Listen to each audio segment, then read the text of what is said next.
Hey, everybody, welcome to, gosh, we haven't done this for a while, have we? I know you've missed me. I know.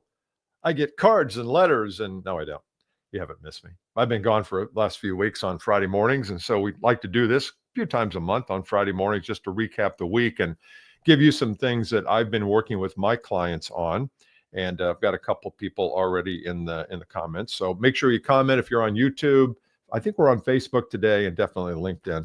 So glad we're here. We're going to talk about mindset shifts. You know, I get frustrated with some of these trainers and coaches and instructors where they say, you know, it all begins in the mind and we've got to change our mind and it's our mindset shift. And then I hear how they say to do it. And I'm always left like, man, well, I'm going to give you 8 today. And I don't know if we're going to get through all 8. I'm not going to spend a lot of time on each one, but I will figure out a way to get you this document too, because everyone comes to me and they want, well, not everyone, but people who come to me say, hey, I want more. I want to grow my business. I want to grow my people. I have a lot of CEOs that call VPs of sales, say, hey, we're good. We could be a lot better. And where I always begin is the mind. What is our mindset? What is our point of view and perspective on sales, on selling, on achievement, and our potential? I mean, the list goes on and on. But I don't find that usually trainers are very good with this. And I struggle with this too. I mean, I went through a phase where I didn't always teach this in the right way. And I don't know if I still do. So I'm just being real with you. I think there's still some improvement, but I want to give you the 8. Before we start though, I want you to go to 12boldmoves.com, 12boldmoves.com. I have an audio book there. I was hoping to find a graphic of it, but I've got an audio book there that's free. It's the audio of this booklet.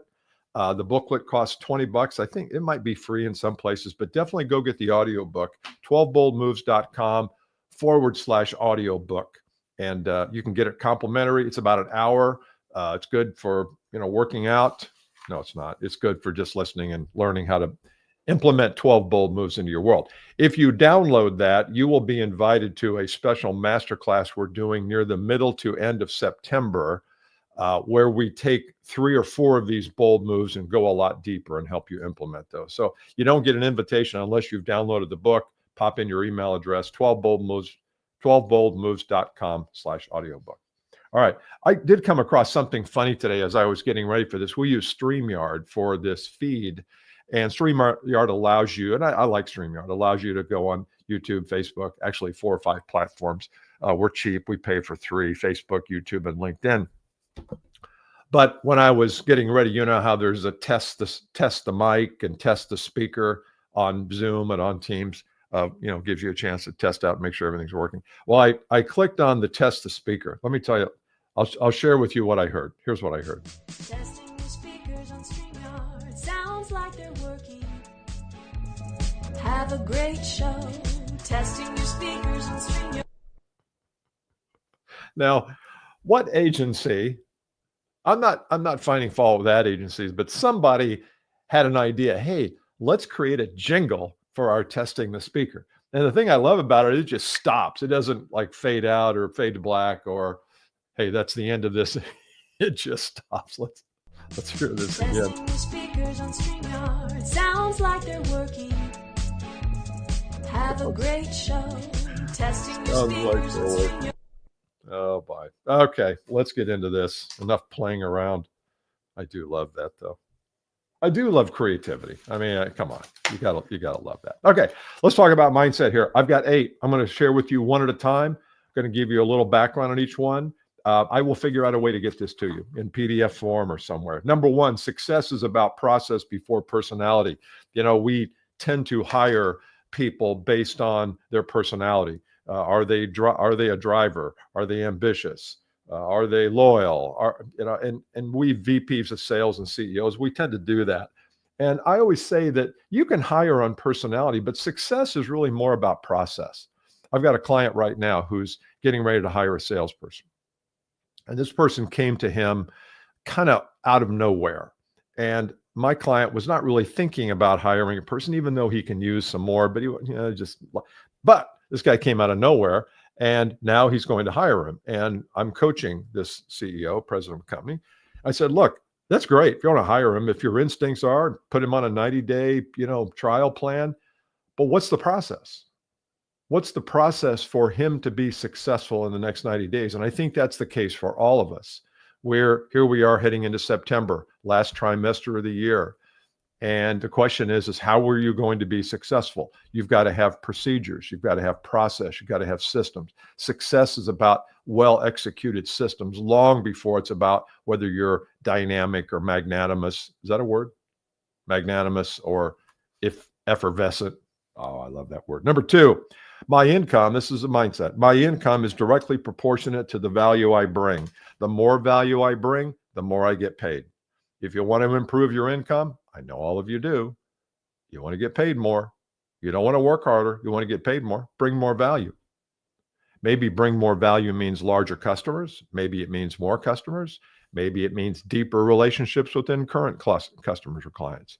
But if you say that income is about behavior, I think we miss it. I think income is commensurate with value you deliver. And I also think things like this, like I had a call a couple of weeks ago from someone who saw one of these lives, and they said, look, I want you to come in and talk to our people. We're going to be doing it here in September.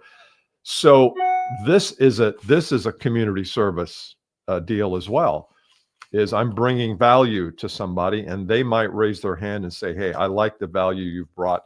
Give me more. Number three, my personal brand distinguishes me from the world. This is becoming bigger with AI. There is going to be so much content, already is, delivered to the world via AI. And, we always say, well, we can sniff that out. You're not going to be able to. At some point, you're not going to be able to, or it's going to take a while and you're going to be 90% of the way through and then say, wait a minute, this doesn't sound right.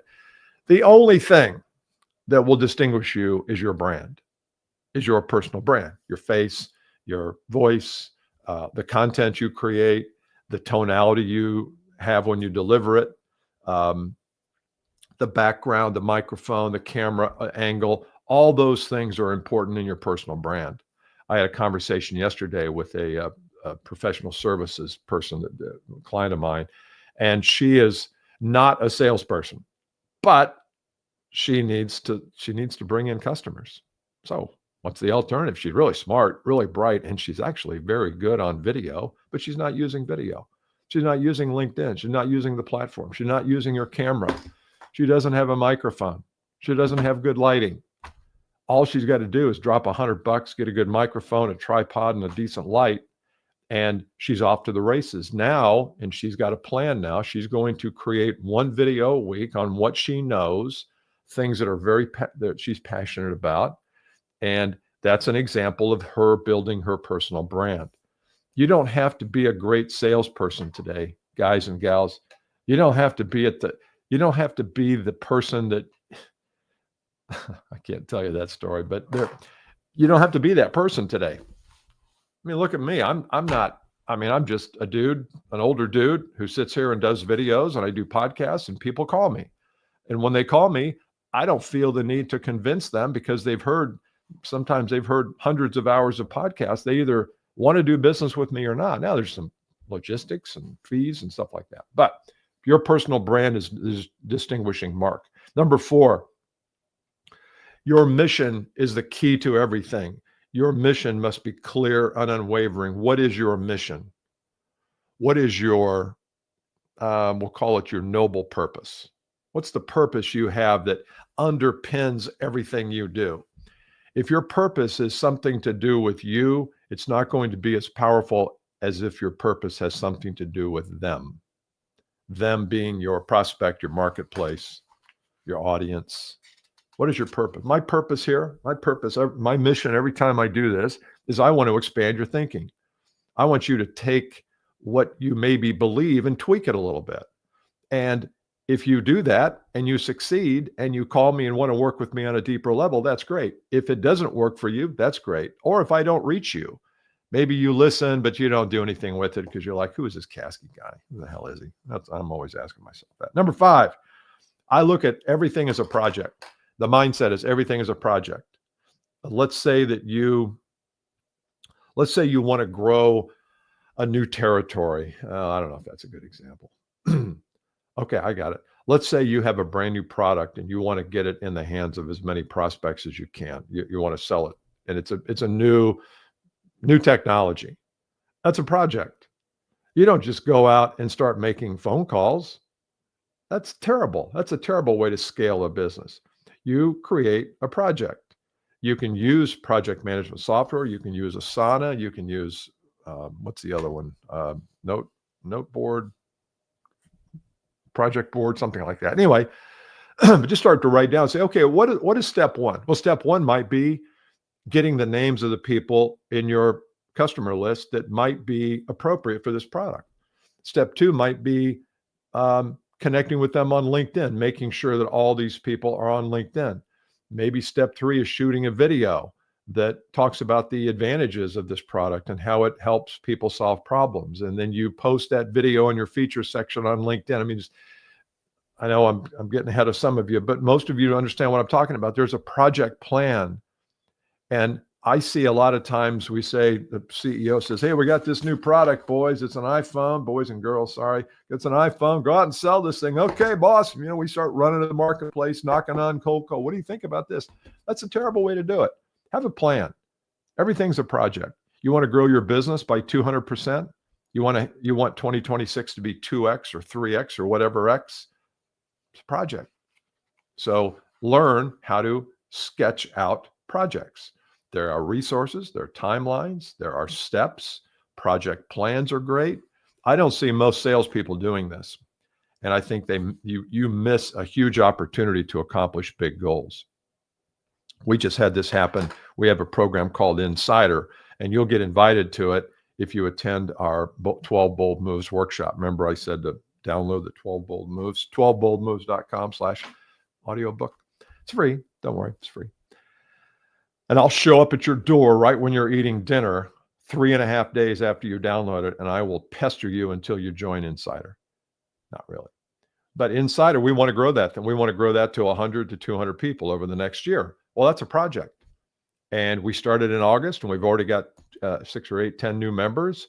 And it's a project. It's not dissimilar to what you go through when you try to grow your business. Okay, I know I'm spending way too much time on these. Number 6. I am a guide on my customer's journey. This is a mindset shift that you've got to get. You've got to get this. You're not a salesperson. You're not a pitch artist. You're not a persuader or a convincer. You're a guide. That's all you do, is you guide people from where they are to where they want to be. What are the skills of the guide? Creating the environment where you can find out where they are. Asking the right questions. There's 12 questions that we like to ask to understand the current reality of a person. You also have to be good at setting your ego aside long enough to listen. Don't listen with your motor running, guys. I know you do that. I've seen it. I've witnessed it. I've experienced it when salespeople call on me. They ask questions, but they really don't listen. They really don't care. They're just taught to ask questions. Ask questions that are meaningful. And don't listen with that mental motor running. Just listen. Just be there. Chill. The other thing you need to know is, where are they going? How do you find that out? Most people don't know where they're going. If you go into your prospect's office today and say, okay, what are some of the challenges you're facing? They'll probably be able to tell you that. But if you say, where do you want to end up a year from now? If you get these things fixed and you hire me or somebody like me, where would you like to end up? They have no freaking clue. They don't know. That's why you are there. You're there to help them shape the future, shape the vision. They don't know what they don't know. You're in it every day. They're not. And to be honest with you, most of us don't think much about the future anyway. We're so mired in the past and the present that we don't have time to imagine a different future. That's a whole different topic. All right. So you've got to be the guide, right? Right. Number 7, you have to have the mindset your market is profoundly abundant. Profoundly abundant. Good morning, Mike. I totally know that test. So fun. That's fun. Thanks, David. You have to believe your market is abundant. And how do you get there? Well, you document your market. I mean, do you have an ultimate, like an infinite number of customers to call on, prospects? Is it that kind of abundance? Like my market, if I'm going to sell a program to companies 50 million and below, my market is infinitely abundant. There's never there will never be an end to it, because by the time I stop working with somebody after a year or two, there's 5 new companies. So that's one way of looking at abundance. The other way is that, is your customer base experiencing a lot of problems? That's another way to think about it. So you might call on 10 people in a region, but those 10 people might have 5 or 6 people each in their company that also could use your services and your value. And that's easier to penetrate than calling on somebody brand new. So you've got to always be thinking, how abundant is my market, and believe in that. Number 9, or no, is that number 8 or 9? 7, 8, or is it? Where are we here? Okay, 8. Operate at a high level of intent. Operate at a high level of intent simply means that my intent is about them, not me. When I craft my message, when I shoot my videos, when I write an email, it will come through if your intent's about you and what you can get out of this relationship. So change your intent. Make it about them. You know, it's funny how sometimes when I say that, new clients of mine will say, yeah, but I want to sell. I want to sell more. As if to say that if I focus on me all the time, they're going to love it and they're going to buy more. If I focus on them, I'm not going to sell anything. It's like, really? You're going to go with that now? And then they realize, oh, yeah, that's probably true. So I shamed them. A fair amount of shame in my training. Number 9, my wisdom is worth sharing with my market with no strings attached. My mindset is that I have something that's valuable. I have an obligation, little o obligation, to share this wisdom or this knowledge with my marketplace. If you don't believe that, you're not going to share anything, and you're going to be invisible, obscure, unfindable, unsearchable, unseekable. Why would you do that?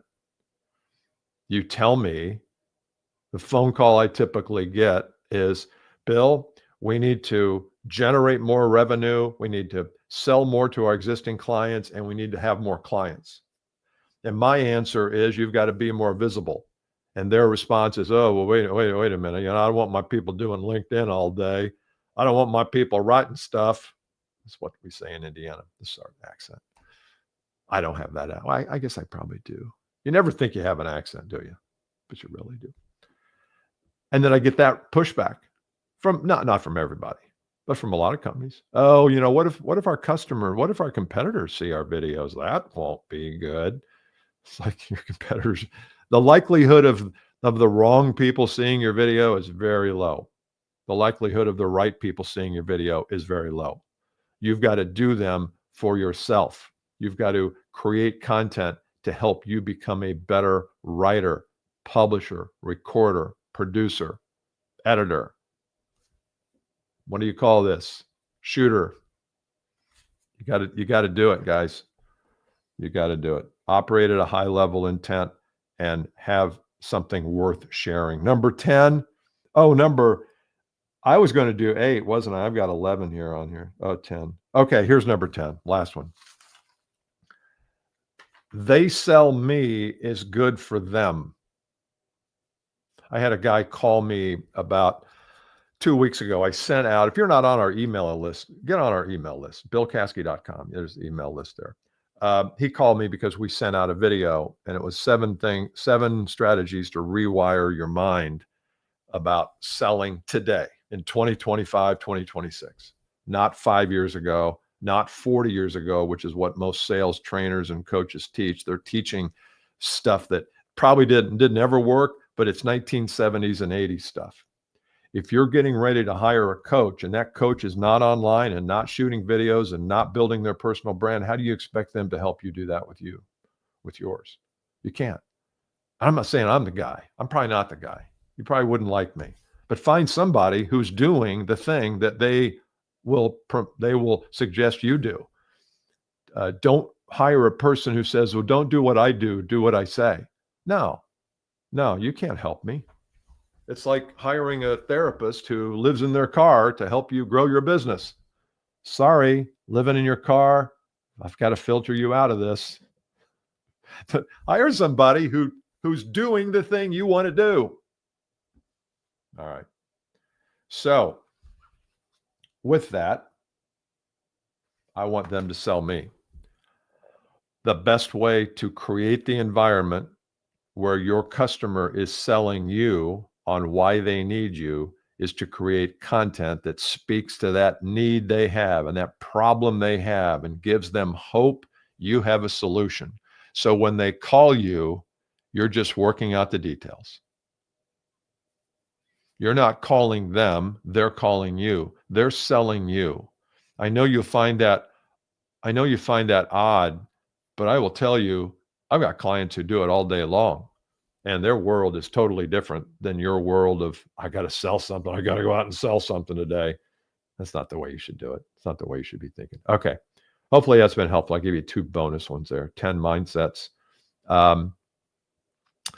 Bottom line, your mind determines your actions. Your actions determine your results. There's a lot of people out there who will say, well, your feelings enter into this. Okay. Maybe they're under the mind, but I would say anything within you creates everything outside of you. As within, so without. I think that was Euripides or Hermaphrodites or Hercules. That's who it was, Hercules. And I know some of you are asking for one more sample of the testing loop. Testing your speakers on StreamYard. Sounds like they're working. Have a great show. Testing your speakers on StreamYard. Fade out, fade to black, cut to black. Okay, you guys are great. 12boldmoves.com/audiobook to get your free complimentary On Me audiobook. Once you do that, you'll be invited to a webinar. I will not show up at your house to invite you. It'll be strictly through email, but it'll be good because we're going to go deeper into the 3 bold moves. I love you guys. See you. Have a great Labor Day holiday weekend.